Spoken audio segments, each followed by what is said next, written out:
Caché au milieu de nulle part, où seules les bestioles parfois rôdaient, il était une fois un être étrange. Edgar. Edgar était une sorte de vivant sans vie, né d'un sortilège raté qui aurait dû faire de lui un domestique, corvéable à merci. En fait, Edgar n'avait jamais vraiment su ce qu'il était. Il se doutait juste qu'il n'était pas humain. Il avait pour seul ami une araignée qui ne le quittait jamais. Edgar et l'araignée vivaient tout en haut d'une sombre et vieille tour qui dominait tout le pays et dont il se disait qu'elle était habitée par une très vieille sorcière à qui le temps avait fini par lui voler la vue.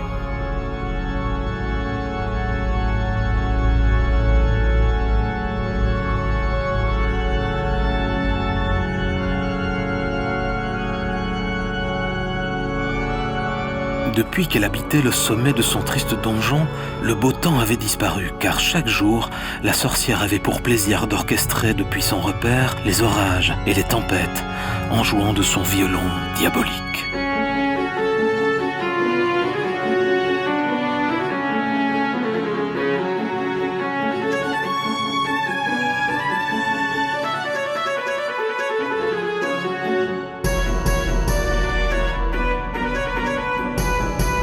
Et comme chaque jour, flanqué de sa fidèle araignée, Edgar regardait inquiet la danse macabre de sa maîtresse qui jouait des éclairs et du tonnerre jusqu'à ce que pluie et bourrasque noient tout le pays dans le gris, le froid et la désolation.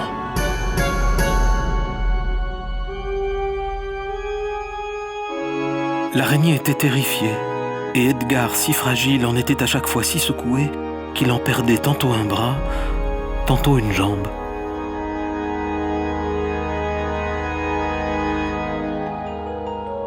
Il devait alors attendre que la sorcière le répare, sans quoi il ne pouvait plus rien faire, ni même se tenir debout. Edgar était impatient de connaître le monde dont il ne pouvait qu'apercevoir qu'un tout petit horizon du haut de sa prison. Alors il l'imaginait, le rêvait, à sa façon.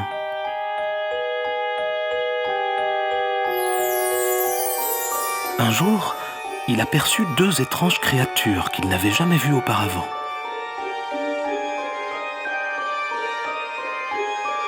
Edgar, émerveillé, découvrit ainsi qu'il était donc possible de traverser l'existence à deux. Rien depuis le jour de sa mise en service ne lui avait fait vivre une telle émotion. Il chercha en secret dans les grimoires de la sorcière ce que pouvait bien être cet étrange sentiment qui l'envahissait. Et il comprit qu'il ne pouvait s'agir que d'une chose, l'espérance. Et pour la toute première fois, Edgar se surprit alors à espérer. Un être aussi différent de tout et aussi semblable à lui était peut-être quelque part à l'attendre. Il devait savoir.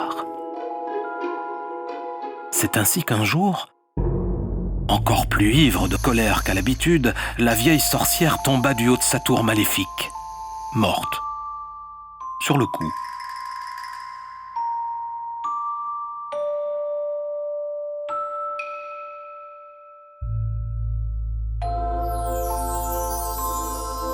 Edgar était libre. Aux portes de sa tour maison, Edgar s'apprêtait enfin à découvrir le monde, ses joies et ses embûches.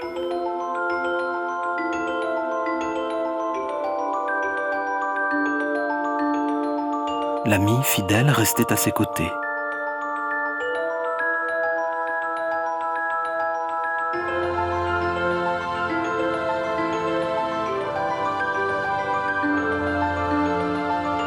Et il marcha.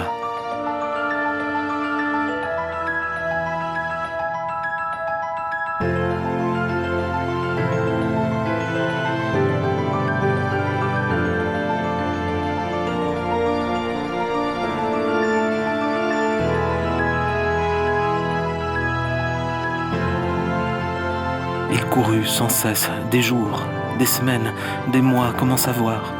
Edgar ne connaissait pas le temps, et le temps ne semblait pas se soucier d'Edgar.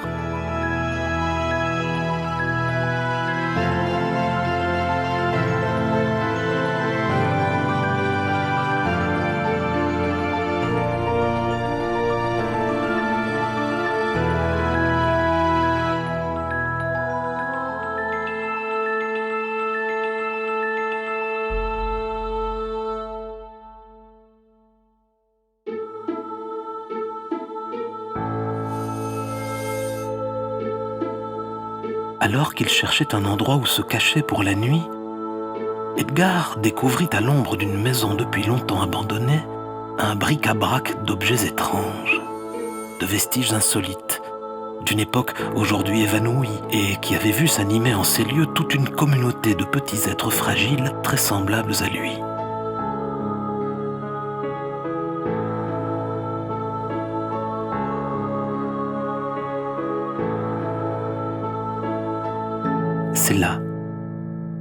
C'est là qu'il l'aperçut. Il l'a cherchée depuis des jours, des semaines, des mois, des années. Et elle était là, enfin. Il l'avait trouvée. Il en était sûr. Ça ne pouvait être qu'elle.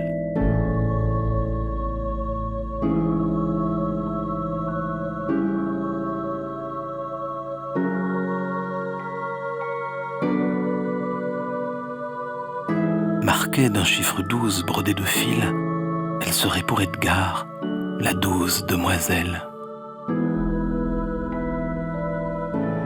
D'abord paniquée par la présence de l'intrus, cette petite chose frêle et délicate, sans doute elle aussi laissée là par d'autres apprentis sorciers sans scrupules, indifférents de la laisser ainsi inachevée et abandonnée à l'oubli, elle comprit qu'Edgar venait la délivrer de ce temps depuis si longtemps arrêté.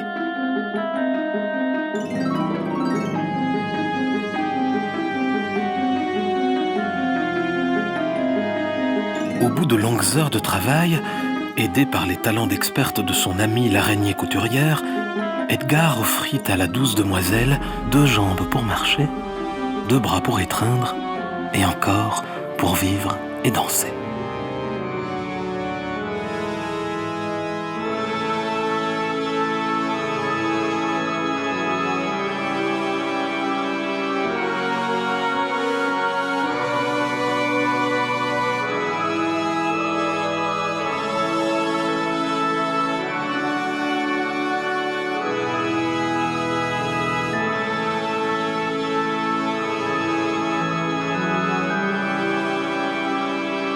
Rien ne pourrait plus séparer les 2 êtres.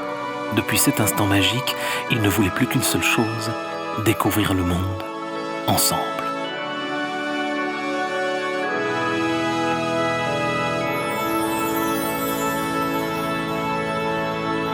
Dès l'aube, la 12 demoiselle, l'araignée et Edgar entreprirent d'aller découvrir le monde.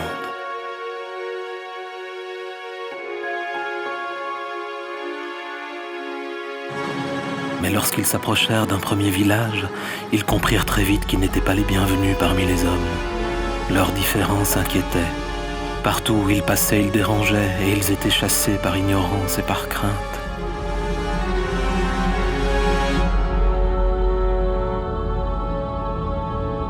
Ils cherchèrent longtemps un monde meilleur où vivre heureux.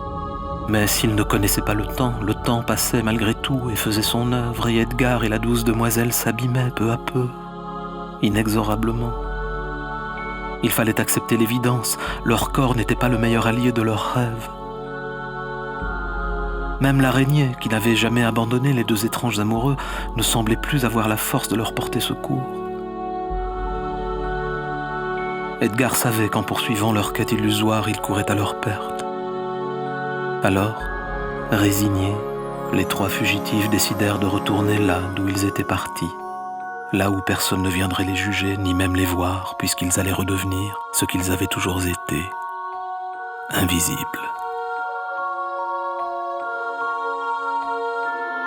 L'araignée tissa sa dernière toile. Edgar et la 12 demoiselle abandonnèrent à l'usure du temps tout ce qui leur était désormais inutile, puisqu'ils avaient trouvé l'essentiel, eux, rien qu'eux, l'un pour l'autre. Pour la dernière fois, la 12 demoiselle ferma les yeux. Et pour la première fois, Edgar ferma les siens. L'araignée s'endormit, elle aussi, pour toujours, heureuse d'avoir été complice de leur bonheur. Un jour, peut-être, d'autres égarés cherchant comme eux à s'échapper d'un monde trop hostile viendront au hasard de leur fuite trouver refuge dans leur sanctuaire oublié. Ils découvriront alors qu'aux portes de nos villes, au voisinage de nos vies convenues, existe un autre monde de paix et d'harmonie, habité de monstres et de merveilles, oublié des hommes, et du temps.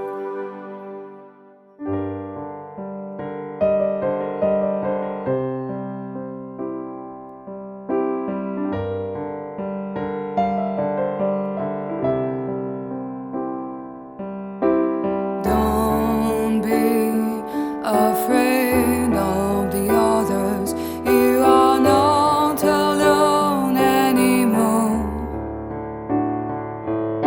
The lady in the white dress is real, and you live in a seasons of love. Don't be afraid of the dark. The moon will light up your heart. Walk, run, and fly far away. Together you find